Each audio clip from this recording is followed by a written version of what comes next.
What it do, flight crew? FTC. Flight team stand up! It's June! Hey, man. We got something so fresh, so clean and special right here, man. We got the Luka Doncic interview part 1 featuring LeBron and Steve Nash, mind of the game. Now, if you guys do not remember, man, last year we reacted to this. LeBron using our lingo, shout out to South low key, you know what I'm saying?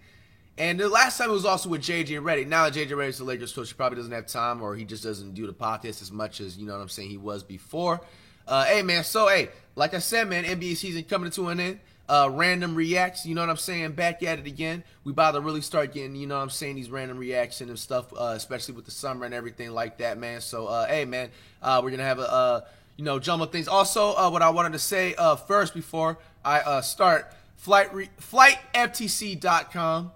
New merch out right now while supplies last. Go grab your merch. You know what I'm saying? If you're a real FTC brother, sister, man, you know what I'm saying? Got to cop up if you are able to. If not, don't ever feel forced that if you, for whatever reasons, I can definitely understand, if you can't. But, man, if you're able to, man, enjoy, you know what I'm saying, some new merch. We haven't dropped any merch in the last 3 years. And I've told you guys from the past that how merch usually works.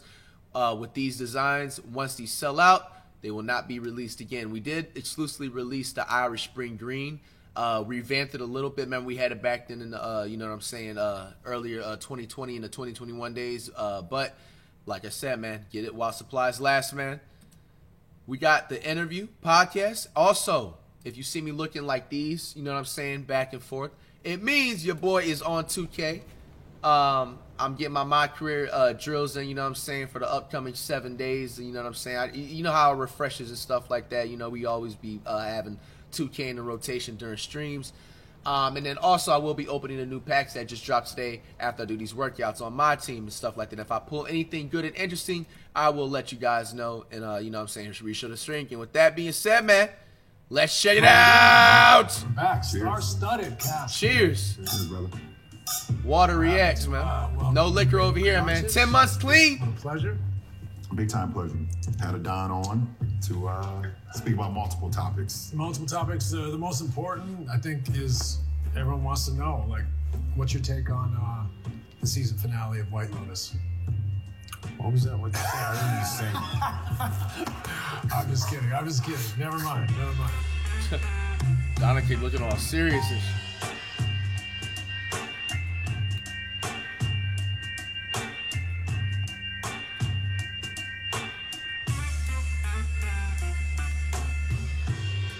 Welcome to Mind the Game, presented by Uninterrupted. Let's go to man. Nash, this episode, LeBron, we're thrilled to be Doncic. joined by Luka Doncic. We cover a bunch of topics, starting with his move to Los Angeles, playing with one of his idols, LeBron James, and also his work with the Luka Doncic Foundation and the commissioned study he's provided of developing youth basketball players in Europe versus the United States. Stick around to the end of the episode where I'll talk a little bit more about why I'm on Luka's Athletes Council, why it's important to me, and how we can all help improve the landscape of youth basketball. So thanks for watching, please enjoy, and we look forward to this episode.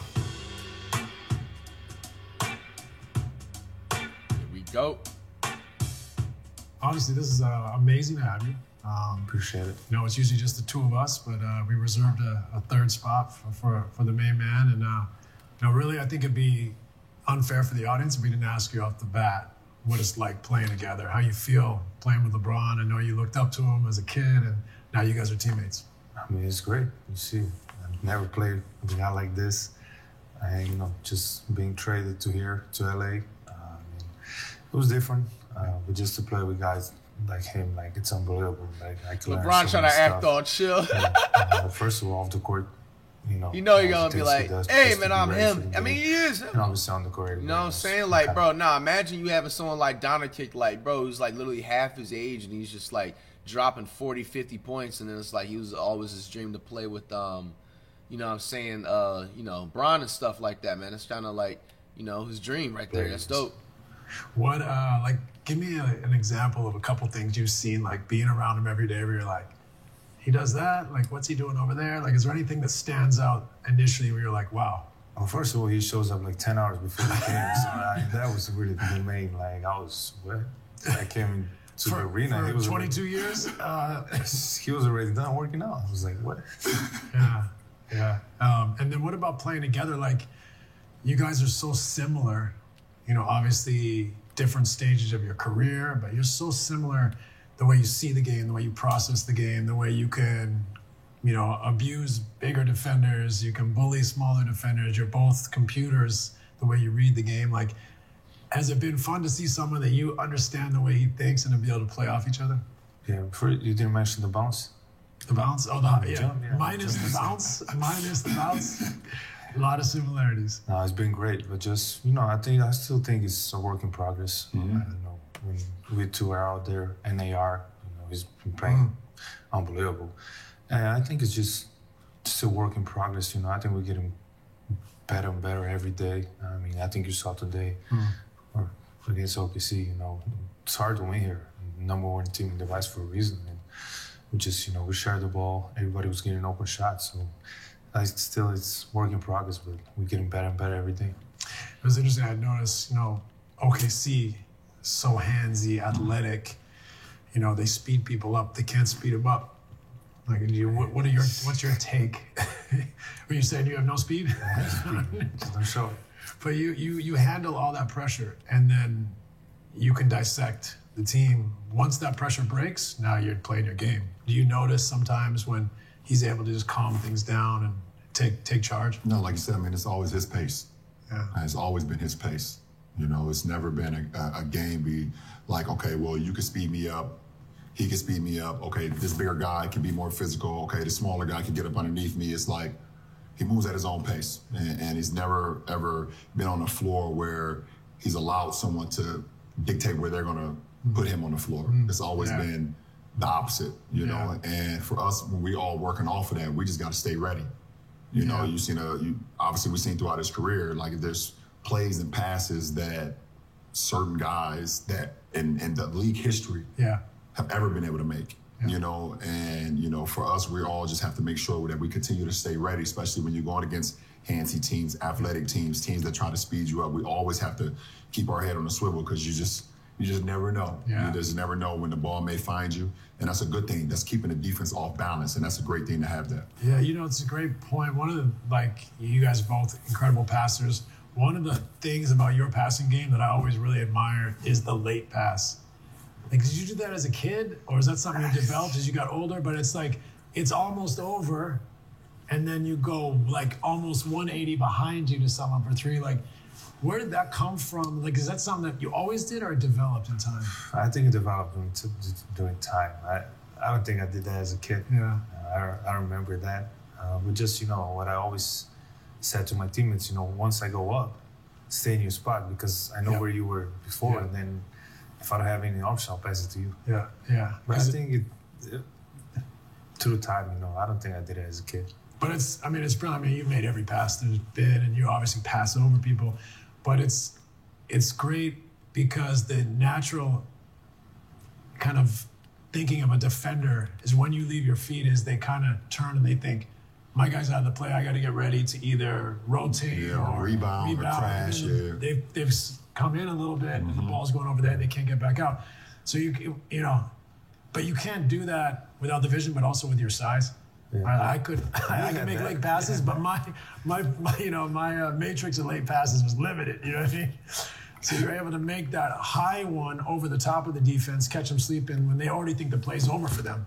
Yeah. And so that's something that I really admire about your game. There's not a lot of people can do that. I think that was during time, you know, just probably when I got to the NBA. Yeah, not in Madrid. I mean, probably some, but not like this. Not like this. You know what I wanted to ask you? Switching gears a little bit, is you come from a small country. Yeah. Beautiful country. I went there this summer. We were at the Goran Dragic retirement game. Oh, yeah. How'd I look out there on the court? It was okay. Pretty bad. The soccer team was better. Soccer game. Oh, hold on. The funny and irony of this, y'all. I got 100 overall Steve Nash and my team pack right here, yo. Yo, that's crazy as hell. Small court. While we watch this, meant to be. Yeah, that's true. But it's a beautiful country. 2 million people? 2 million people. I mean, which makes it incredible. They won the European Championship, him and Gogi, and obviously everybody, but you two leading the charge. You now live in Los Angeles. How was that for you? Like the day you find out, like you're, in a city that's bigger than your country. Yeah. Southern California is like 30 million people. Mm-hmm. Yeah. It's overpopulated. Right. Like how was that for you culturally? LeBron, see that traffic. I feel you. One of the biggest cities in the world. Well, first of all, like this is the first city I play in that has an ocean, and I really like the ocean. So that was Nice. first thing. I mean, after a couple of days, that was the first thing on my mind. It's a lot. I like it. I like it very much. The only thing is the traffic. But It's the fucking traffic. But you're also you're I just said quiet, that, dog. unassuming. Like you're like it's Hollywood out there. Is that taking adjustment for you, or are you like, no, that part doesn't bother me? no, not really. But like every time there's famous people, watching our game, sitting courtside. That's amazing to see. But not that much. The first day I asked him a question, it's like, how you adjusting? He's like, I'm adjusting. I like the beach. Yeah. That's the first thing he said. I like the beach. That made it feel okay. I gotta go fishing. Yeah. But it's a different pace of life. Yeah. A little bit. The traffic, like you And said. I like to drive, So You like to drive. Have you gone and have you driven outside of LA at all yet? what do you mean? Like, so for example, like I think it's what's cool about LA. We think about LA as a big city, but within an hour and a half, 2 hours, Santa Barbara. you go Santa Barbara, you San San Diego. Diego, Yeah. I've been to both before. Yeah. You could go to the mountains, Yeah, Orange Bro, County. when Orange County. it's a shame, bro, that side note, like that traffic is just so, packed because like, definitely when you get if you can get a chance to and like, find a way to finesse through the traffic, going outside, driving like that, looking at it's a lot of beautiful views and stuff like that, especially when you're like driving like Dago and stuff. It's like the highway is like, I forgot what the name is or whatever, like the, some part of the highway you can kind of see like the beach and stuff like that. It's like, You go all over the place. Malibu. There's a million places to go within 2 hours, right? Ojai or all over the place. So, like you like to drive. Yeah, but I didn't try. You've only The been first there. first place I would try was Santa Barbara, because I was there when I was 17 or something like that. I went to P3. P3, so I really like that. It's peaceful. Yeah. I like Beach. it. Yeah. Beach, Of course. quiet. Some good wine out there, too. Like, yeah, right. Great Little restaurants. wine valley. It's like yo, LeBron like that wine. like Slovenia. Yeah, but I wasn't allowed to drink at 17, so I don't know. In Slovenia, yeah. 18. You make up for it. You make up for it.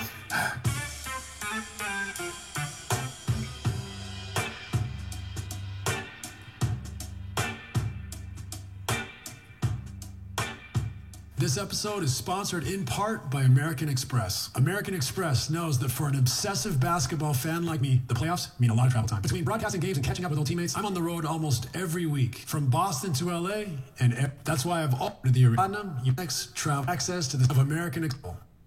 Well, one of the things that I really want to talk about tonight is youth basketball development. We've all gone through it. Yeah. We've all had to build ourselves up as players. You now have 2 sons, Yeah. one who's basically gone through it, and the other one who's right in the middle of it. Yeah. You grew up in Europe, I grew up in Canada. It always fascinates me how people develop Right. and what systems. And so your foundation, the Luka Doncic Foundation, has obviously made this incredible study. You commissioned a study called Inside Youth Basketball, like 300-something pages, where for a month they studied how people are trained and grow up playing the game in Europe versus how they're trained and playing the game in the US, and trying to find out as many things as possible to help kids get better. Yeah. What inspired this for you? I think just seeing like kids not pulling out of sports these days, more and more kids are pulling out of sports. Just probably they don't have as much fun as I did when I grew up. So that's why we have a study in America and a study in Europe. So we're trying to combine the weaknesses and the strength together. So, the main thing was just kids to have fun playing basketball, especially when you're young. You want to have fun, not think about anything, just go out there and have fun. So there's been a study that claims that 70% of kids quit youth sports by the time they're 13 because basically the joy is pushed out of it. Too much pressure, not enough fun. I'd love to know I could see about that. your childhood. Like, how did you, both of you, how did you fall in love with basketball? Well, for me, I wasn't good at any other sports except soccer. I was Okay. not like you. I've seen your first touch. Not like bad. you, but you know. But I've also seen you hit a tennis ball. Yeah, I was playing a lot of sports. Yeah. Tennis, soccer, and basketball were the main ones. I played in volleyball. I played, so it was for me. It was fun just to do sports. And then I went outside. You know, like after school, I went outside every time just to Every play day. basketball. Yeah. Playing hoops from a young age, or playing anything? Anything, Anything. but mostly basketball. Yeah. But- Because your dad, Sasha, was EuroLeague. Yes. Played in the EuroLeague, great player. So you obviously he was okay. He was okay. All right. Just making sure. But I mean, but that's also like my dad was a soccer player, so I grew up playing in the backyard playing soccer. It must have had an influence on you. Yeah, for sure. that's his I family? went to his games. That's You know, nice. I was when I started like being ball boy. I was a lot of ball boy in EuroLeague games. Yeah. I was ball boy for Olympia, so that's how I used my time to just get on basketball. The latest game, before the game, halftime and after the game, I was just shooting. And what about you, LeBron? Like, what was the first moment when basketball came in your life and you're like, I love this? Yeah. I mean, I don't know the exact moment, but you know, I think I was able to watch it. You know, when I got to see some of the greatest that played the game, I was like, inspired by them. Like I was inspired by MJ and you know, inspired by Anthony Penny Hardaway and Grant Hill and those guys. Like their sneakers inspired me. The commercials they used to do back then inspired me. And then, you know, just being outside, you know, I was always a kid that just wanted to play. Right, yeah. Whatever it was. If we was playing tag, if we was playing football, we was playing baseball, if we was playing football, basketball. You played everything. Everything, kickball. You know, that was very popular in my community. Just running around and just exerting as much energy as possible till the lights, you know, in the street came on. It was time to get in the house. Like I just wanted to do whatever. And then I think once I got into like, you know, the youth leagues where it started being competitive, I actually loved the competitive nature of basketball. Yeah. You know, being out there 5-on-5 and we're playing for something. Yeah. You know, we're playing to see who can score the most points and win a game. Right.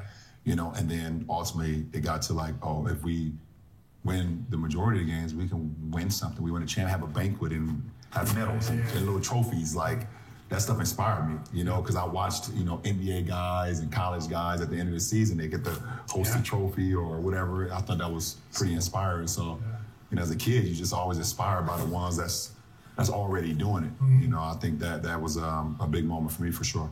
It's funny you said the commercials. Like, I didn't really start playing hoops until I was about 13. Like, played hockey, soccer, baseball, lacrosse, all sorts of He's stuff. good at soccer and tennis. I saw you. You know, You thank still play tennis? You say it a little louder? Oh, he's Yeah. You still play tennis, yeah. he's good. Still love to play.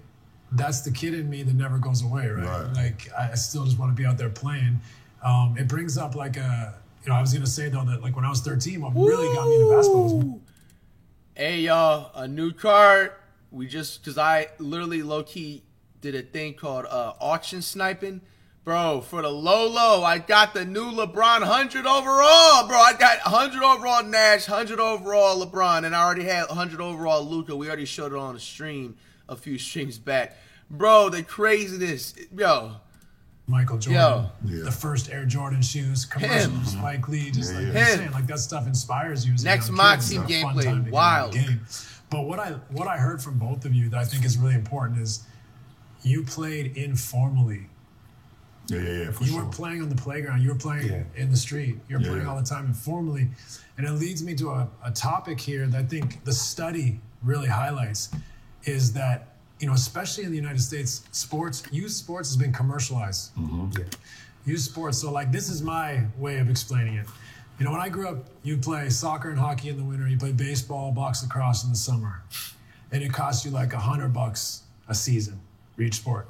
Well, some entrepreneur, someone says, well, I need to make a business of this, said, well, if I can sell the dream to the family, the little Sarah or Johnny, you know, they might have a chance to go somewhere with this, but they got to commit to this sport for the year at 6, that's the 7, worst. 8, That's the worst thing you can do. right? So what happens is now the parents are involved. There's a system. They're not playing informally. You know, it leads to personal trainers, strength and conditioning coaches. Yeah.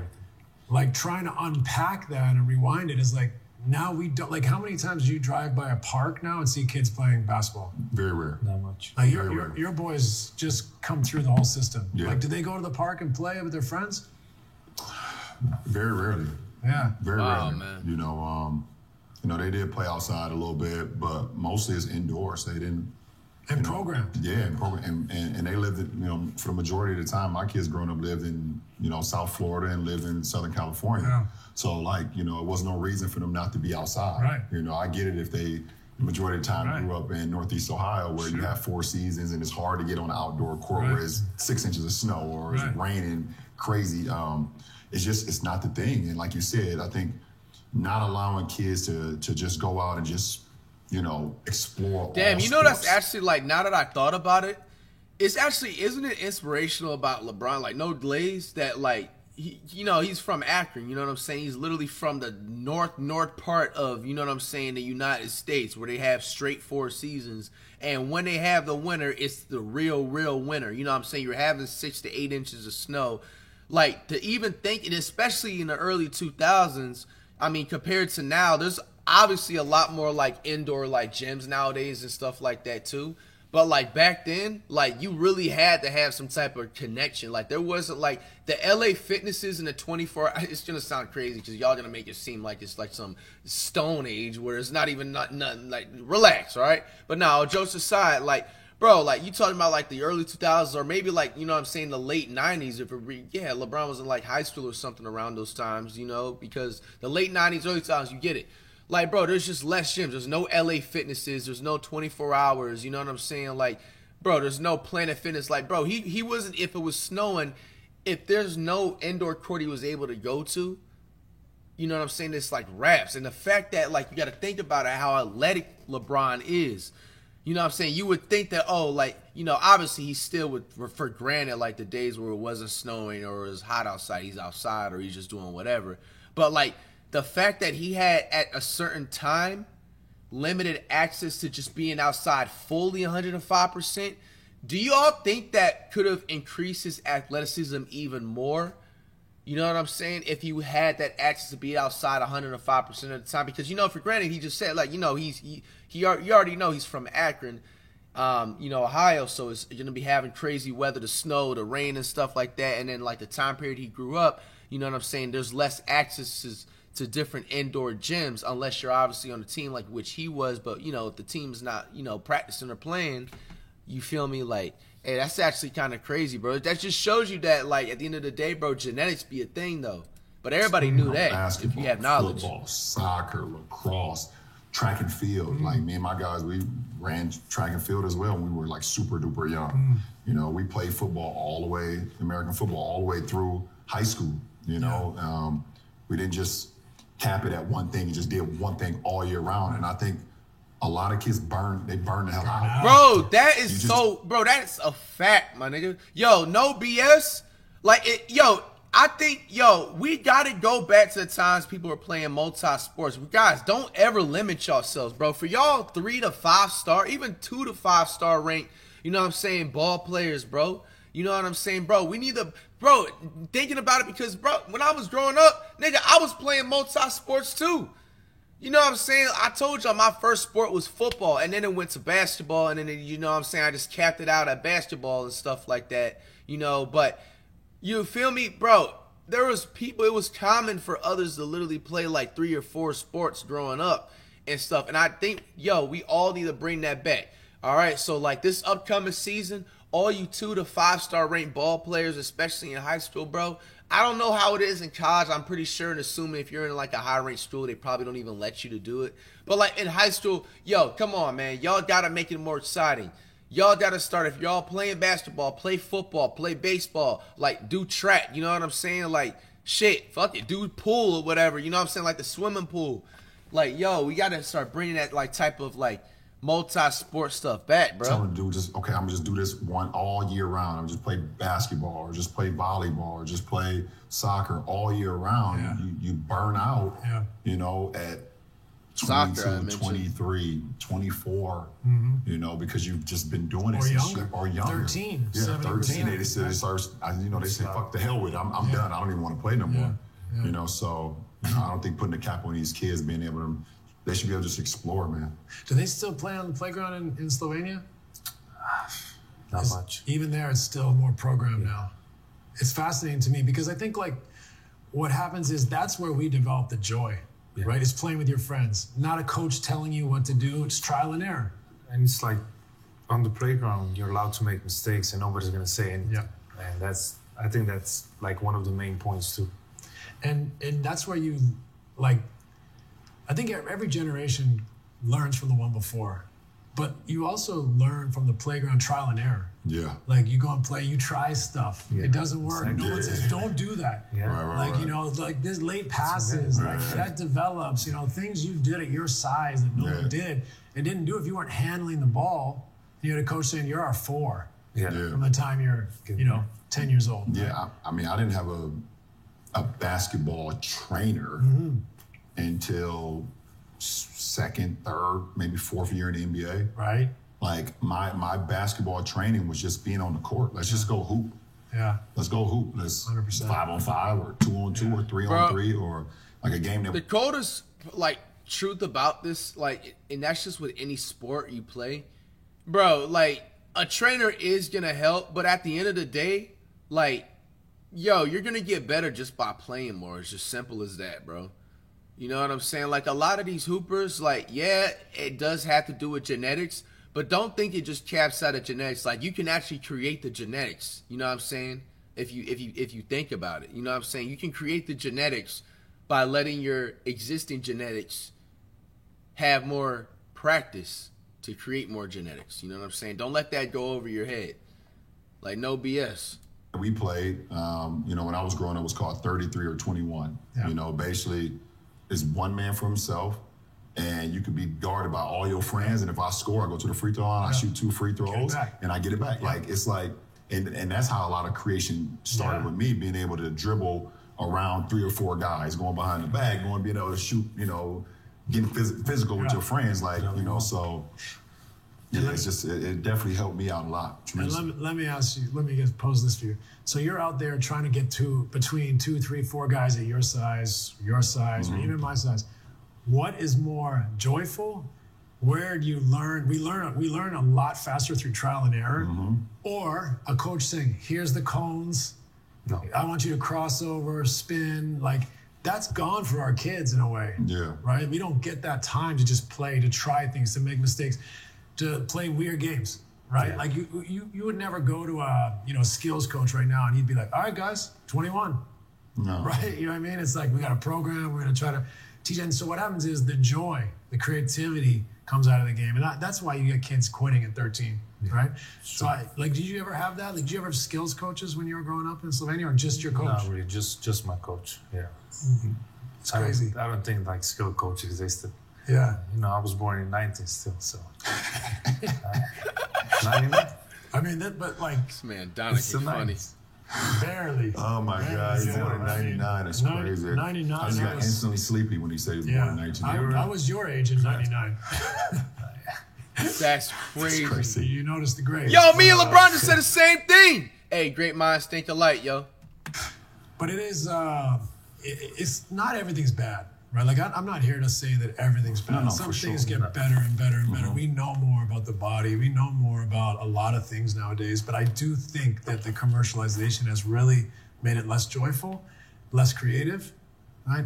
And then you don't have the social aspect as much. Right. You know, it's like the pressure the system puts on a parent, like, I can't take this away from order my some kid. I food, got to give him man. this chance. Have some Instead of the pizza. kid being like, I'm going to Dominoes. the park to play, or I'm going to go in the backyard. And so I think it makes it complicated. And, you know, I don't know how we kind of add that piece back into this puzzle where kids are playing informally. I don't know. Like, maybe this is what you're going to try to do. That's what we're trying. Like I say, you know, the way I grew up was just going after school, go on the court, and then go to practice. So I was just like, I was outside a lot. I even tried the skateboarding. They built a new skate park when I was playing basketball. you so I got even some tried moves? that. No. I was wearing everything. It wasn't good. I was too tall for that. That's amazing. So what about this project, Inside Youth Basketball? Like, how do you see it? Like, how do you envision making an impact? Well, first of all, I think we got great people on it, like yourself. Yeah. The Athletes Council? Yeah. And, That's cool. Just like we got people that grew up in different places playing basketball. Mm-hmm. So you grew up in Canada, Steph grew up in U.S., Dirk grew up in Germany, I grew up in Slovenia and Spain. So we're just trying to combine everything, like everything together, see the weaknesses, see the strengths. So just combine everything and let the kids have fun. That's the most important part. And have fun like I had when I was growing up. Yeah, it's a great concept. I mean, how can we put our heads together and, like I said, a lot of what we're doing, I'm not trying to disparage all skills coaches. It's just like it's become an economy. It's taken away the informal play. How can we put our heads together and kind of find a part of the puzzle that is informal, that isn't pressurized? So this is what you want to do, is to help educate coaches, programs, instill it in different places around the country? Yeah, and I'm saying, I think it's a lot for the kids, having all these different kinds. When I grew up, I didn't have anything. I just had one coach, and that was it. And I think, putting a lot of pressure on kids nowadays. Yeah. Just by having strength coach, everything. Right. I think a lot of the problem is, with social media and everything, that a lot of people, I can only speak for America because I grew up here and I live here. A lot of the skills coaches and trainers and stuff over that is involved in a lot of these kids' lives, they actually want to be more famous than the actual kid. Yeah. They think they're more important than the actual kid that they're training. And their motive is not pure. Their motive is not pure. Like they want to be on in the camera. They want to be recognized. Yep. They want to talk to the media. Say, for instance, I trained Luka for 2 summers and he has a breakout season. Now they want to do interviews with people. Like, that's not the fucking objective. Right. The objective is to be there trying to help this kid get better, try to help this kid, in a sense of him seeing the game maybe further than what he did before. It's not for you now to be famous. And I think that also changed a lot of the landscaping too. You could tell right off the bat, just with LeBron being a dad and stuff, bro, he definitely protects his children real well, bro. Especially with Bronny and Bryce, bro, imagine him having to go through that too. I know, especially with the NBA or just sports, childs and stuff like that are about to go to the next level. Bro, that's definitely gotta be some type of a headache every other day, bro. You know what I'm saying? LeBron trying to get for example, Bronny, some just basic training and stuff like that. And then behind the scene, you got the actual trainer trying to damn near outshine the talent, that he's sitting up there training. And then LeBron does have a valid point. That trainer can start going on podcasts and start secretly breaking down their game that they had, or their flaws and weaknesses and stuff like that, and giving other people a chance and things like that. Or they could be trying to tell them the personal business they didn't even think that was going to be out there. Now people are trying to or probably looking at them different and stuff like that. But it's probably you got to watch people's intentions, man.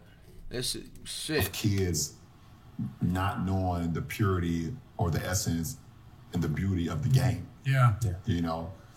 Yeah, it's tough because I think for me it all stems back to the commercialization. Yeah, for sure. Everything being a business now, trying to develop your business as a personal trainer, or your business as an AAU team, or now we have NIL or whatever it may be. I think that makes it tough. Now the parents feel the pressure of providing this for the kid, whereas my parents were just like, "Do you want to play soccer this year? Great, you're signed up." You know what I mean? And then you go play, and then in the backyard you're playing with your friends. So it starts with that. I think like you said, we mentioned burnout, right? We mentioned burnout. We mentioned a lot of players that are now committing to one sport early. There's been studies done of NBA players coming in the league at 19. Their MRIs don't look the same because they didn't go and play football or baseball or change the dynamic and have that creativity, that joy, that fun. You've had 2 boys now going through it. Maybe talk a little bit about the systemic pressure.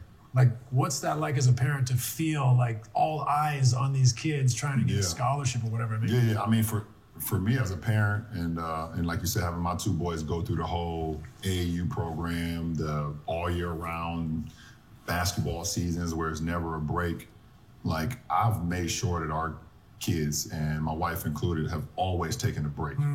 You know. So what does that look like? What time of year, and how do you say it to them? Well, it usually takes part in like July, you know, because I remember when I played, you know, the last tournament was usually like right before the 4th of July. That was the last like AAU tournament. And then you didn't play again until the fall when it cracked back up. Yeah. Now there's like tournaments, right?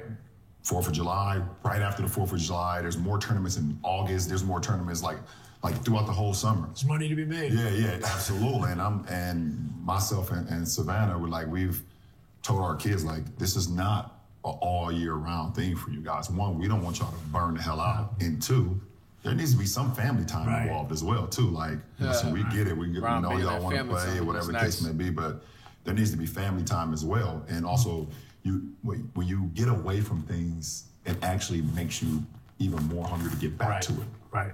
And that's the burnout thing that we were talking about, you know. It allowed him to come home and, okay, now it's your turn. You want to play the Hey, video Nate, game? don't let a lot of stuff with LeBron saying go over your head. He's spitting some wisdom right now, bro. Go ahead, play the video game. You know, you want to just hang with your friends? All right, cool. Sure. That's not going anywhere. Right. You know, but I had an opportunity to be a part of it for so long because I grew up in that system as well. I grew up in the AAU system. I grew up in the tournament system. I grew up in the program system, but I mean, I also grew up going to 5-Star Academy, you know, where it was all outdoor basketball all day long. Yeah. You know, so I grew up in that area as well, like, and that definitely made us grow a love. If you can be outside on blacktop in the summertime in 95-degree weather, and you can actually see the steam coming up from the blacktop, and you still love it, then you already know that's what it is. You don't need to do that all year round to know that I love that if I came back to it. Yeah. You know, so, you know, I think we did a great job as far as just making sure, yes, if this is what you want to do, you're committed to it, okay, cool, but also there's no problem with just, you know, taking a little break here and coming back to it. It's no problem at all. Fact, man. Hey, man, there's a lot of knowledge being spat, man. After many years Take in the notes. game, both You on need court to. and off, I know all about high-stakes showdowns. That's why I'm hooked on Michael Crichton's great adventures. Live bets, and it's called it Can't Bet Mutual Co. Being a part of his Athletes Council for his Inside Youth Basketball study has been a pleasure for me. It's something that's near and dear to my heart. As someone that fought his way all the way through a long career of basketball, it always fascinates me, the landscape that kids have to navigate. How can we help them reach for their dreams? Of course, not all kids are going to make the NBA, but in all sports, kids should have joy, passion, support, belief, systems that allow them to learn the characteristics of teamwork, collaboration, learning how to succeed, fail, growing up at the appropriate times, resilience. There's so many things that sport affords us. And when his study came out and other studies similar that have said that 70% of kids have quit sports by the time of 13 because there's too much pressure in the system. There's not enough joy or fun, not enough childhood involved in youth sports. It's alarming, and it's something that I feel very passionate about, not just from the athlete development component, but from developing the health and wellness of our kids and our communities. Sports is such an incredible tool that offers us a place to learn, to grow, to find out who we are, to make friends, teammates, to collaborate. So many gifts that allow us to succeed in life, whether it's with our families, with our careers, jobs, dealing and navigating with the adversity that we all find in life.